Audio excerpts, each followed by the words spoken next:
Well, hello. Uh, the mouth tracking on this seems to be a little bit off, but this is it. This is, you can see I got a green tail back there too, green ears. Um, can't, can't see what I'm showing. Green head. Anyways, I got it working. It's got some strange breakage on the sleeve. I think that might be some glitches with the model itself. Maybe some of the cat's tools that make this possible to move into VRChat are messed up, but I can get better at it though. Anyways, it's pretty cool. I like having the green. Um, the coat doesn't move and the hair doesn't move. And apparently I have to take some extra steps to get full body to work right, but check this out. I just experimented, and just using a hip tracker really does add a lot of extra movements. I'll turn that off.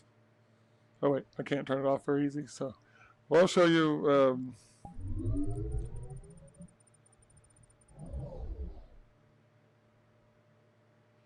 Okay. Okay. So see, I turned that hip tracker off, and now it even messes up more because when I turn my whole body, it doesn't turn it, and it allows these arms to clip through this one. So it it's dramatic on this one. It's not normally that dramatic, so I'm not sure. Not that I'm aware of, but anyways. So this was my first attempt, and you see I added some additional decimation that caused this to clip through. I had trouble with the texture, so I have this blue shirt instead of the textures that the other one has. And it originally had blue eyes, and they're still there. But and then I don't know how I wound up with this shadow on there. Probably a messed up shader of some sort. So obviously I don't want the 5 o'clock shadow. So there was some issues with this one, but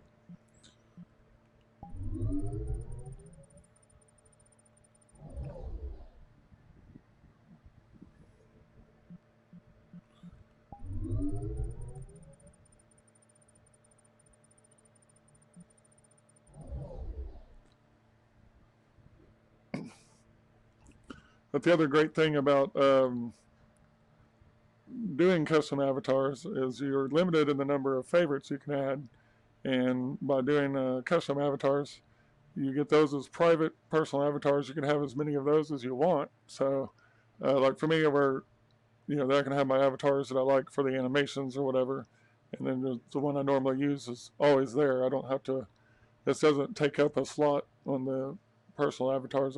The favorites that I can save. Now, they might be expanding those soon or whatever, but in the meantime, um, so with the hip tracking, it turns it so this a little bit of a glitch is going on with the coat. See, the coat breaks right there. I gotta look into that. I can probably manually adjust that. Going back to Blender, kind of start just backtracking quite a bit to get that done. But I like the hoodie idea. I don't necessarily like this one, and I don't care about having the multiple shirts and stuff.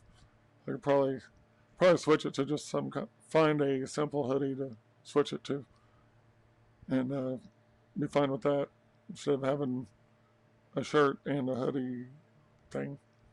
Anyways, obviously this one is much taller. Let's see if I switch.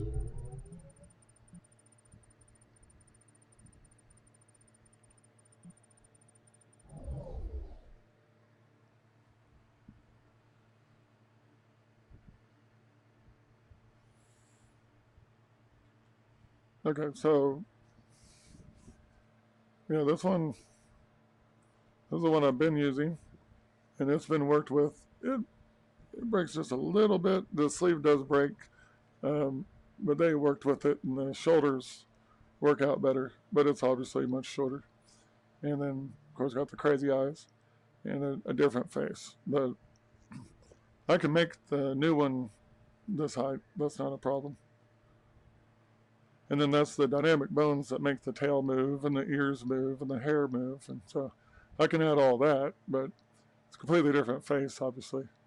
And I've gotten used to the face, but the mouth movement's a lot better on this one. Not detailed, but better.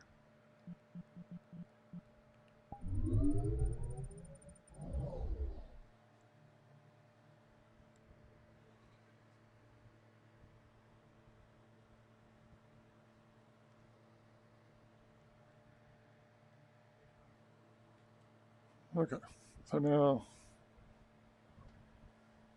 anyway, so I've got a little bit of breakage, but that'll be cool once I add the features. And maybe this probably does work better as a shorter avatar than, or maybe I just gotta get used to it. I don't know, but not too bad. So let me disable that camera. Okay, so this is what, see, you've got your limited number of favorites, and my fear and loathing one's no longer available, and these are my customs right here. So I can keep working with it, and I can keep every version of custom that I want to. So if I add a bunch of things, but see this one without dynamic bones or anything, just it's all in the green. Overall good performance. I'm at 27,000 polys. I used to not even allow that many. But the thing that makes it efficient is the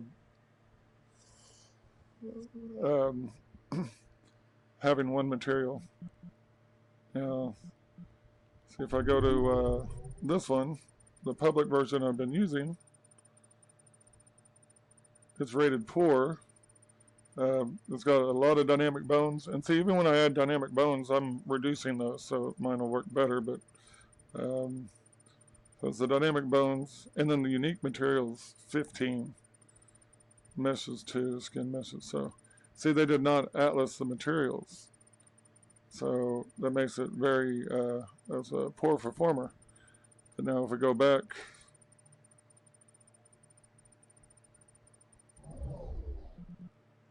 to mine, unique materials 1. That's what the atlasing was all about. So basically, when I go back in, I got a save from before doing the atlasing, but the atlasing makes a map of all these different materials, and so the computer can treat it as one. And every material creates a time that the CPU has to send information to the GPU. So it's called a draw call, and by getting that down to just 1, it's so much more efficient. So